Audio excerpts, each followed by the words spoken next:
What's up, guys? I think this is part 47 of the CD collection. Going to keep chipping these away.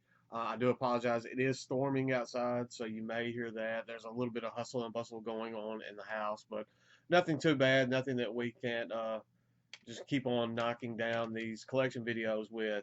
We're still in the D section. We're almost this video may wrap that up. If not, it'll be a very brief portion of the next video.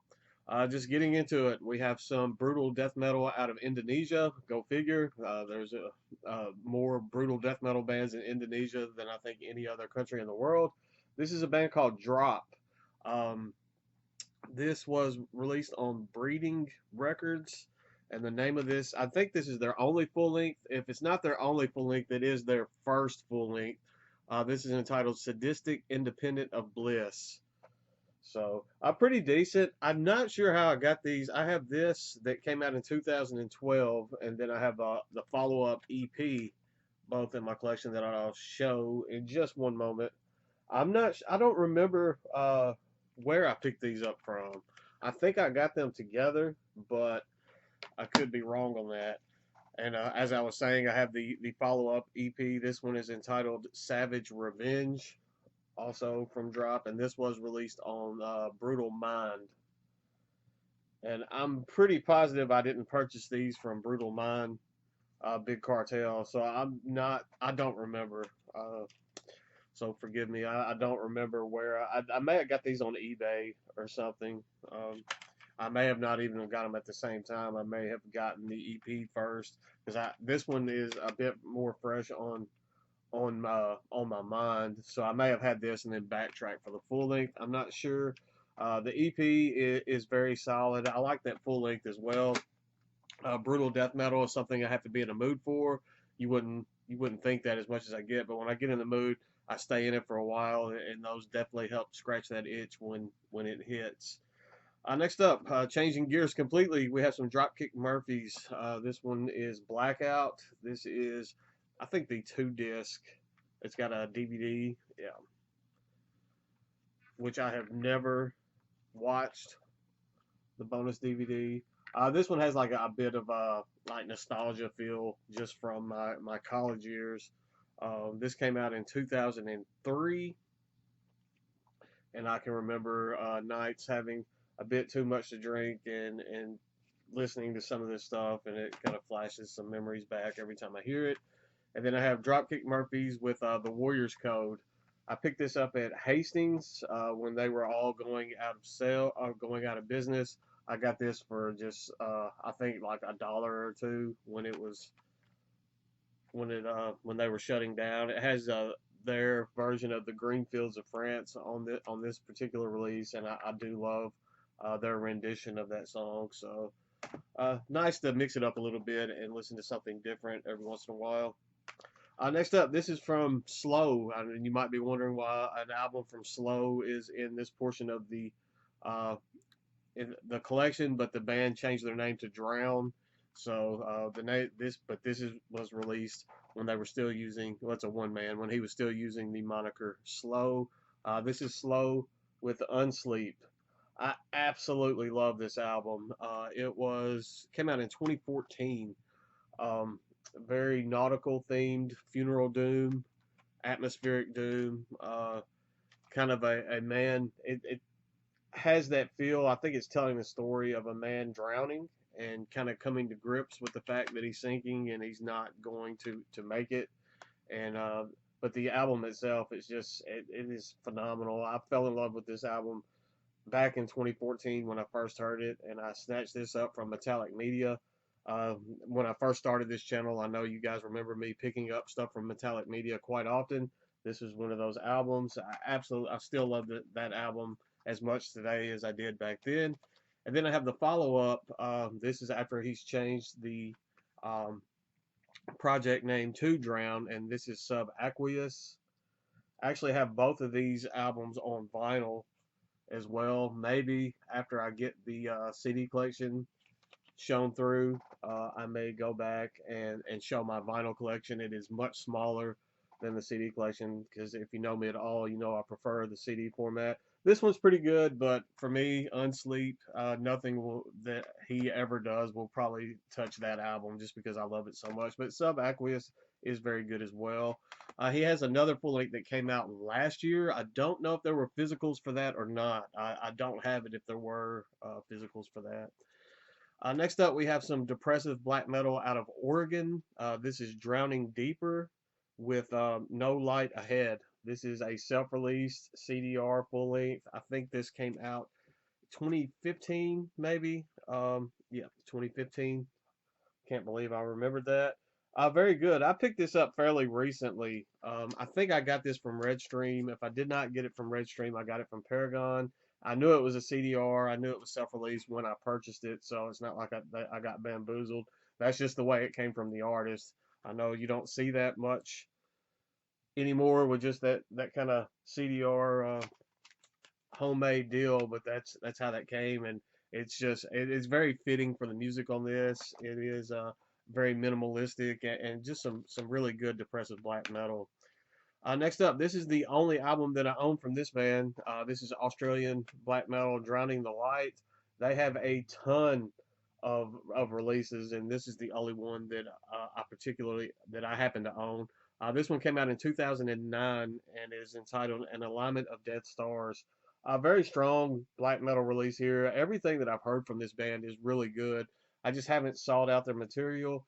If you try to seek out every album that they own, it's going to cost you a small fortune just from the simple fact that they have so many releases between full lengths, demos, EPs, splits, everything. If you tried to hunt all that down, uh, more power to you and kudos to you if you're able to pull that one off. Next up, we have a band that I know a lot of you that follow this channel are already familiar with. This is Drook with for me, this is the only album of theirs that I feel like is an essential purchase. This is Autumn Aurora. This is the Season of Mist reissue. This is not a original press by any means, but for me, this is what when I think of Drook, this is what they're all about. This is what I want to hear. Very nature themed black metal, atmospheric at times. Just an amazing, amazing release there. Folky, just great stuff. Uh, I have a few more of their releases. None of them for me ever quite lived up to the Autumn Aurora hype. I have a Handful of Stars. This one was a bit of a letdown for me, if I'm going to be honest. It wasn't. I mean, it's not bad. I just it's probably the least listened to out of the four albums of theirs that I own. Then I have a Furrow Cut Short. This one is pretty good. It came out, I think, in 2014 or 2015. And I remember some YouTubers hyping this one up, and I picked it up. I thought it was pretty good, but I just didn't find myself returning to it as often as I thought I would be, just from the way that it was hyped up. I do enjoy it. It's just not one that I'm going to listen to all the time. And then we have their latest full length. I say latest, it came out in 2018, so they're probably due for another full length at some point in the near future. This one is all written in Russian. I'm trying to remember. It's something like waking dreams of spring, something dreaming of the spring. Oh, just a rough translation. I mean, everything on this particular version of the release is in Russian, so kind of hard for me. I don't know any Russian, but as you can tell, this digipack is worn. As far as Drook material goes, if I'm not going to listen to Autumn Aurora, this will probably be the one that I pull off the shelf because I did enjoy this one quite a bit. Kind of leaned back more into a bit more of a folky. Um, I don't know, like the folky nature. It's there in all of the albums, but this one, I don't know, something about the mix was kind of a throwback to some of the earlier material. I don't know, it just sounded better to me than the other two releases of theirs that I own. Next up, we have some dissonant, uh, kind of chaotic black metal off of Vargheist Records. This is, I butcher their name every time I try to say it. Uh, Deverner, Devenerer. with Malleus Philosophium. And I was a huge advocate of this release when it came out. It hasn't been out too terribly long. 2021. I remember touting this release on the channel when it came out, and it's still a very strong release. It's very dissonant and chaotic, and the drumming on this is probably the standout for me. But it has that raw feel going on this as well. But just some great stuff here released through Vargheist Records. So check that one out. If you need me to, I know I butchered the band name. If that's something that you want to check out, just jump in the comments and I'll type out that band name for you because I know you'll probably have a hard time hunting it down just from my description. Next up, we have some psychedelic, sludgy doom metal. Just this one's hard to describe as well. Originally released in 2005, this is a 2017 reissue. This is Drug Honky with Hell Satan. This is the only release that I own from Drug Honky. They have, I think, four or five full lengths in their discography. It's a bit of a hard listen if you're not prepared for this. Just the almost experimental and psychedelic aspects of it can make it a bit of a tough listen. The doom metal elements are definitely there. The sludginess is definitely there. It's a fun listen. It's not something I'm going to listen to all the time, but definitely I do find myself still pulling that one off and giving it some spins every now and again. Next up, we have some Death Doom out of Orlando. This is the very first release from Druid Lord. This one is entitled Hymns for the Wicked. This was the Horror, Pain, Gore, Death reissue. I think the band originally issued it out on their own. This has two bonus tracks that are from the Druid Death Cult EP, which was actually, or 7-inch, which was actually released after this full length. So I know that this is a reissue. Uh, Druid Lord, what can I say about them? I absolutely love this band. I think they've gotten better with every single release that they've put out. I fell in love with them on first listen. When I heard this, Hymns for the Wicked, I loved them from the get-go. And then after I picked up the next full length of Grotesque Offerings, which was released through Hell's Headbangers, I thought the band had grown leaps and bounds from Hymns of the Wicked. I was like, I didn't know if they were going to get better. I didn't know how they were going to follow that one up. And they put this out there, and it was absolutely phenomenal. I still spin this, and it came out. I don't see the date. It's been out 2017. Actually, it's been out longer than I expected. It doesn't feel to me. It still feels fresh enough to me that I had no idea it was out that long. Fantastic release. And they had a release that came out this year. I do own it, entitled Relics of the Dead. It's not on this section of the shelf. It's with my new releases, so I won't be showing it in this video. But that one has some strong Album of the Year contention going on because it is another phenomenal release. As I was saying, they get better every time they put an album out. Moving on, I think this band is out of Denver. This is some drony, sludgy, doomy, just great stuff. This is Droon with their EP entitled Seer.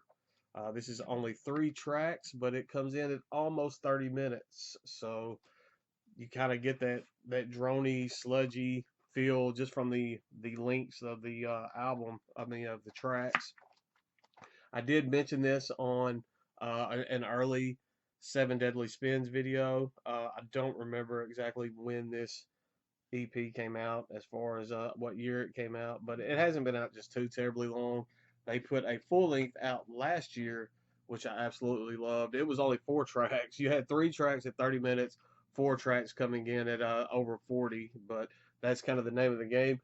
Just riffy, good, stonery, sludgy, sometimes drony doom metal. It's very memorable, which is a huge compliment with music of this style because a lot of times some of this stuff can start sounding so almost identical just because it feels like it goes on. This definitely does not overstay its welcome. If you haven't checked out Droon, I highly implore that you do so, especially if you're into that sludgy, doomy, sludgy, stonery type stuff. I think you'll dig yourself some Droon. Sticking with some doom metal, we have a Funeral Doom band out of Russia. They are, I think, if you translate the Russian into American or into English, it's Dryum, but that in Russian says Dryum. The album is easily titled just one, and this is by far the best album in their discography. It is very I've used this word already in this video, but it's very minimalistic. They're able to do a ton with a little. It's very sad, melancholic, dragging funeral doom. I don't know any other way to put that. It's three tracks that are just part one, part two, part three. I mean, as far as the minimalism goes, it is there in its entirety, with the album just being entitled One, and the part one, part two, and part three. If you check out anything from this, I would highly recommend part two. The second track on this is just absolutely amazing, but I love everything about that album. I love that one so much that I picked up the album two from Dryum, and you can barely make that artwork out. It is as bleak and depressing as the albums are themselves. This one is just titled Two. This was released on Solitude Productions, so you know you're in for some doomy stuff. I like this one, but in my opinion, it just doesn't touch this. I don't think they will ever be able to pull off anything compared to what that first album was ever again. But I do enjoy the second one. They have a 3 and a 4 that they've put out as well, but I have not sought those out to pick those up yet. Changing gears a little bit, we have some melodic death metal that was released last year. This is Dungeon Serpent with World of Sorrows. This is some awesome melodic death metal. I believe this band is out of Canada. This was released on Nameless Grave Records last year. They are able to pull off a sound of mellow death that, for me, it kind of felt like something that At the Graves has been reaching and searching to try to get back to. It has this throwback mellow death sound. It's just mellow death done absolutely right. I absolutely love this release. If you haven't checked this one out, shame on you. Definitely go do that.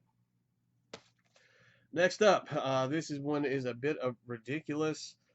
This is some grindcore. It kind of goes into that like porno grind, and I'm not a big fan of that type stuff. It was in the Severed grab bag that I did, that huge like 100 CD grab bag. This is Duo Dildo Vibrator presents Apocalypse Now.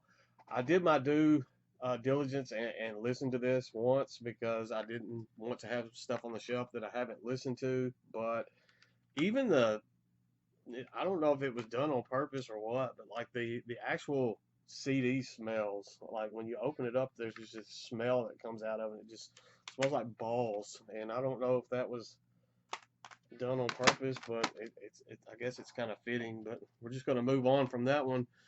Next up, we have this one is a bit different than a lot of stuff that I listen to. I've heard it described as dream pop, kind of shoegazy, post rock, post metal type stuff. This is Dustern with a River of Years. It's not bad. Definitely not in the wheelhouse of things that I find myself listening to all the time, but it's not bad. It's just kind of, I mean, it's there. It's decent, but I don't hate it, but I don't love it either. At some point, I'll dive into that a little bit deeper, I think, and give it a bit more of a fair shake. But I mean, dream pop, if something's described as dream pop, that's not really something that I'm going to find myself reaching and yearning to listen to just terribly often. Speaking of dream pop, next up we have Dying Fetus with Killing on Adrenaline. This is obviously a reissue. That is not the first edition. This is their sophomore album. I had their debut. I guess I got rid of it. I don't remember selling it or trading it, but that doesn't mean that I didn't. But I didn't really care for that one that much anyway, so I'm not too upset about that. But Killing on Adrenaline is right where kind of the meat and potatoes of Dying Fetus for me kicks in. This and the two albums that follow this is what comes to mind when I think Dying Fetus. This is my favorite. Destroy the Opposition. This is leaps and bounds my favorite Dying Fetus release. And funny story, I found a long sleeve for this particular album at Goodwill. Actually, my wife found it and showed it to me, and I got a Dying Fetus long sleeve, Destroy the Opposition um, long sleeve at Goodwill for like $2. And I mean, it was years and years ago, but I still have it. So, and then the last of the great Dying Fetus records, in my opinion, is Stop at Nothing. I did not like the album that followed this at all. That's when they kind of fell off my radar. I didn't really follow them as close. I know some of the um, album titles. I mean, the band name Dying Fetus is a bit goofy anyway. But like some of the album titles and stuff have kind of put me off from really wanting to check out some of their latter material.